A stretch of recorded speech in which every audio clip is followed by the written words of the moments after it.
ಇವಾಗ ಬಸವಣ್ಣನವರಲ್ಲೇ ಅಷ್ಟೊಂದು ತತ್ವ ಆದರ್ಶಗಳು ಮೂಡೋದಕ್ಕೆ ಮೂಲಭೂತವಾಗಿ ಅವರಲ್ಲಿ ಬಂದಂಥ ಪರಿಕಲ್ಪನೆಗಳು ಒಂದು ರೀತಿ ಆದರೆ ಗುರುಗಳು ಅಷ್ಟೇ ಮಹತ್ವದ ಪಾತ್ರವನ್ನು ಇರ್ತಾರೆ.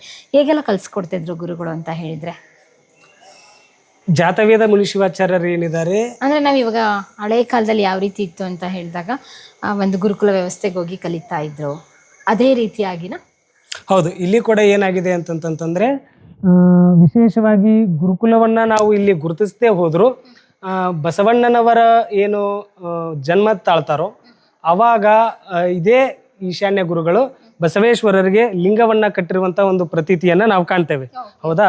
ಯಾವಾಗ ಬಸವಣ್ಣನವರು ಅವರ ಆಚಾರ ವಿಚಾರಗಳಲ್ಲಿ ನಂಬಿಕೆ ಇಲ್ಲ, ಅವರ ಒಂದಿಷ್ಟು ಸಂಪ್ರದಾಯಗಳನ್ನ ವಿರೋಧಿಸಿ ಏನು ಅವರು ಬ್ರಾಹ್ಮಣ್ಯದಲ್ಲಿ ತಾವು ಜನಿವಾರವನ್ನು ಕಟ್ಟಿಕೊಳ್ಳೋದಾಗಲಿ ಇಂಥವುಗಳನ್ನೆಲ್ಲ ವಿರೋಧಿಸಿ ಏನು ಕೂಡಲ ಸಂಗಮಕ್ಕೆ ಬಂದಾಗ ಕೂಡಲ ಸಂಗಮದ ಜಾತವೇದ ಮುನಿಶಿವಾಚಾರ್ಯರು ಒಳ್ಳೆ ಶಿಷ್ಯ ಬಂಧನೆ ಅಂತಂದು ಬರೋ ಮಾಡಿಕೊಂಡು ಅವರಿಗೆ ಎಲ್ಲ ವಿದ್ಯೆಗಳನ್ನು ಕಲಿಸುವಂಥ ಒಂದು ವ್ಯವಸ್ಥೆ ಕೂಡ ಇಲ್ಲಿ ಮಾಡ್ತಾರೆ.